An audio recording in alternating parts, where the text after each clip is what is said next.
हरे कृष्ण कृष्ण कृष्ण हरे हरे हरे राम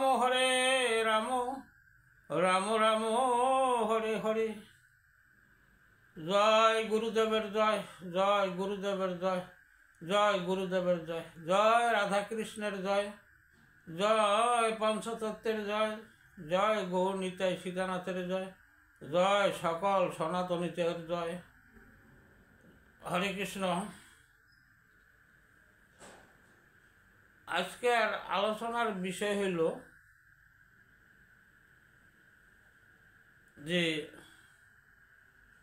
स्वधर्म त्याग और ज्ञान मिश्र भक्ति और बाह्य धर्म एटाके बार्षिक बइला गौरांग महाप्रभु सम्बोधन करेছেন।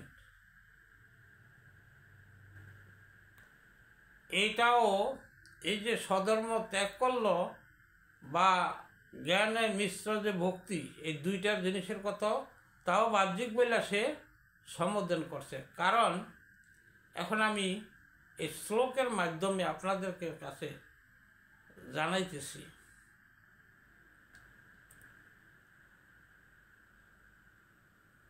প্রভু কহে এহ হয়, প্রভু কহে এহ বাহ্য আগে কহ আর, রায় কহে স্বধর্ম ত্যাগ ভক্তি সাধ্য সার। প্রভু কহে এহ বাহ্য আগে কহ আর, মানে এই যে বলছে প্রভু কইতে আছে যে তুমি সাধ্য বস্তু আরো উপরে যাও, যে সাধ্য বস্তু আসলে কোন সাধ্য মানে কি? সাধ্য মানে যাকে সাধন করা হয় এটি হলো সাধ্য বস্তু, আর যে সাধন করে সে হলো সাধক। তো সাধ্য বস্তুটাকে নির্ণয় করার জন্য বলছে আর। আচ্ছা, কীভাবে সাধ্য বস্তু সাধন করলে সে প্রেম ভক্তি লাভ করতে পারে সেই কথাই বলেছিল। এখন যে এই শ্লোকে যে স্বধর্ম ত্যাগ ভক্তি সাধ্য সার বলছে, স্বধর্ম ত্যাগ অর্থ কি? জাতি বর্ণের ধর্ম ত্যাগ করা। কে কোন জাত, একটা জাতির বর্ণগুলা ত্যাগ করা। কিন্তু আসলে কিন্তু এত কিন্তু সে বাহ্য জিনিস, যে বাহ্য জিনিস এরকম, এতে কি লাভ? কর্ম অনুসারে বর্ণ, যে যে কর্ম করে সে সেই বর্ণেরই জাত। এতে ভাগবত ভক্তিতে কোনো শরণাগত হয় না। আসলে আমাদের কর্তব্য ভগবত ভক্তিতে শরণাগত হওয়া, তা না করে নিজের জন্য এই জাতি ধর্ম ত্যাগ করা, এটা মানে কিছু হয় না। এর মানে হইল নিজের জন্য কিছু করা। এতে সকাম কর্ম করা হয়। কর্ম দুই রকম, একটা সকাম একটা নিষ্কাম। তাই এটাকে সকাম কর্ম বলেছেন মহাপ্রভু। তবে নিজের এই সকাম কর্ম করে আমরা কি করতে পারি এই জগতে? সকাম কর্ম দ্বারা আমরা নিজের দুঃখ দুর্দশা হয়তো বিনাশ করতে পারি, কিন্তু আসলে কিন্তু নিষ্কাম কর্ম না করা পর্যন্ত তার ভিতরে প্রেম ভক্তি আসে না। এখানে প্রেম ভক্তির কোনো লেশপেশই নাই। তাই স্বধর্ম ত্যাগের পর ভক্তি সঠিক হয় না। আমি স্বধর্ম, আমার ধর্ম একটা ত্যাগ করে হয়তো অন্যদিকে গেলাম আরও, কিন্তু এইভাবে হবে না। তো আসলে আমাদের ভগবত ভক্তির দিকে যেতে হবে। তাই গৌরাঙ্গ মহাপ্রভু কি বলছেন? এহ বাহ্য, এহ বাহিক সাধন, এটাকে বেশি একটা গুরুত্ব দেয় না। একটা অন্তরঙ্গ আর একটা হলো বহিরঙ্গ। এই বাহিক জিনিসটা মানে কি? এই বহি মানে কি? বহিরঙ্গের এইটা ভজন। তাই গৌরাঙ্গ মহাপ্রভু একে কোনো সাই দেয় নাই, তাকে কোনো দেয় নাই, কিন্তু ভজন ঠিক আছে করতেছে, কিন্তু আসলে উত্তম আর অধম এরকম হইতেছে না। তাই আবার রামানন্দ আবার বলতেছে, রায় কহে জ্ঞান মিশ্র ভক্তি সাধ্য সার, প্রভু কহে এহ বাহ্য আগে কহ আর। এখন জ্ঞানে মিশ্রিত, যারা জ্ঞান আছে এবং ভক্তির সাথে মিশ্রিত, জ্ঞান নয় ভক্তি, এইটাকেও সে বাহ্য বলা হয়েছে মহাপ্রভু। আর আমরা গীতাতে শুনেছি জ্ঞানী ভক্তই শ্রেষ্ঠ ভক্ত, কিন্তু এখানে কিন্তু এটাকে বহিরঙ্গের ভক্ত বলা হয়েছে। আসলে তাহা কিন্তু ভক্ত যে না এরকম না, সে বলা হয়েছে যে এটা বাহ্য জিনিস, বহিরঙ্গ বা বাহিরের জিনিস। এই জ্ঞান মিশ্র ভক্তিতে বাসিক বা বাহ্যিক ভক্তি বলার কারণ, এই ভক্তির উত্তম ভক্তি নয়। কারণ জ্ঞান যদি থাকে কোনো ভক্তির ভিতরে, তার কি থাকে, বিচার বোধ থাকে, ভালো মন্দ এগুলা সে বিচার বোধ করতে পারে।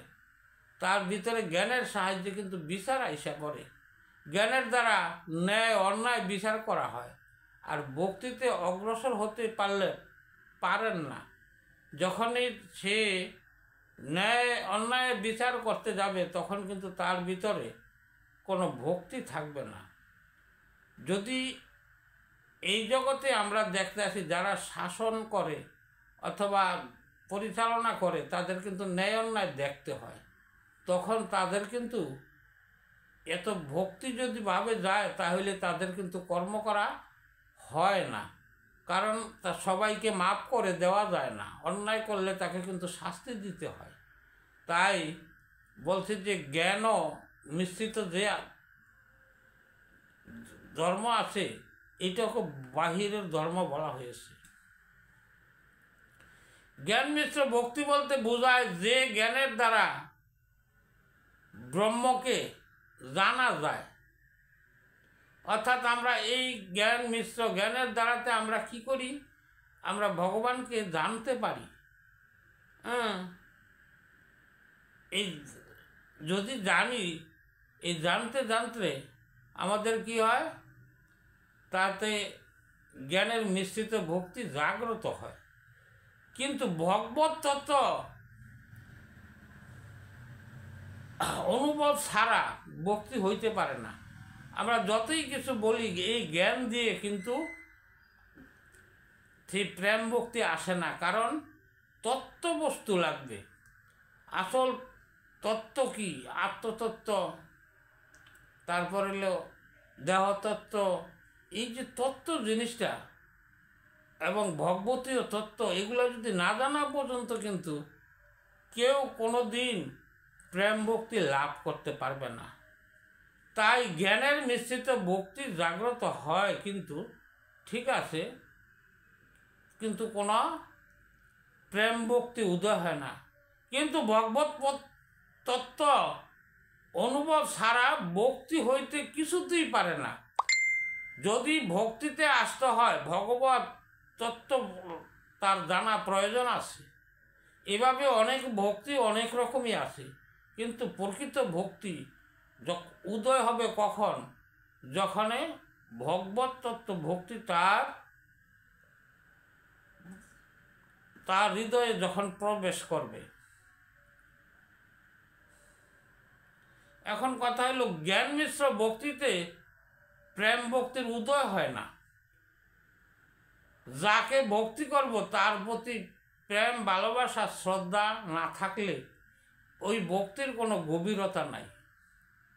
আমি ভক্তি ঠিকই করব, যে আমার সে বয়স্ক বা আমার সে জ্ঞানী, এই জায়গায় ভক্তি করলাম, কিন্তু তার প্রতি আমার প্রেম আছে কি না, এই যে একটা যে অন্তর দিয়া ভক্তি করা, হৃদয়ের সাহায্যে, আত্মার সাহায্যে, এটি হলো প্রেম ভক্তি। আর এভাবে কিন্তু হয়তো দৈহিক ভক্তিও আছে, অনেক সময় দেখা যায়, দেখলাম অনেক দিন পরে হরে কৃষ্ণ বা নমস্কার কেমন আছেন, এইটাও একটা ভক্তি। কিন্তু তাই গভীরের ভক্তির কথা বলা হয়েছে। যেহেতু এই জ্ঞান মিশ্রিত ভক্তিতে যেহেতু প্রেম ভক্তি নাই, গভীরতা নাই, তাই মহাপ্রভু এহ বাহ্য বলেছেন যে এইটাও বাহিরের সাধন। এই বাহিরের সাধন দেওয়া সাধ্য বস্তুকে আয়ত্ত করা বা সাধ্য বস্তুর কৃপা পাওয়াটা খুব দুঃসাধ্য, তাই এই কথাই বলেছেন। এখন কথা হলো, আমি যে আলোচনা করলাম চৈতন্য চরিতামৃত থেকে,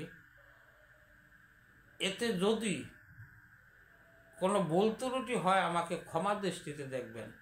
আমি প্রত্যেক দিন 2টা করে শ্লোক বিশ্লেষণ করতে চেষ্টা করতেছি, এতে যদি ভুল ত্রুটি হয় আমাকে ক্ষমা দৃষ্টিতে করবেন। কারণ এই শাস্ত্র সবার দ্বারা সম্ভব না বিশ্লেষণ করা, তবে আপনাদের কৃপায় আমি যতটুকু করি এটা আপনারই বিবেচনা করবেন। আর যদি আপনাদের এই চ্যানেলটি যদি ভালো লাগে তাহলে সাবস্ক্রাইব করবেন। আমি আজ এখানেই বিশ্রাম রাখলাম। হরে কৃষ্ণ কৃষ্ণ কৃষ্ণ হরে হরে, হরে রাম রাম রাম হরে হরে।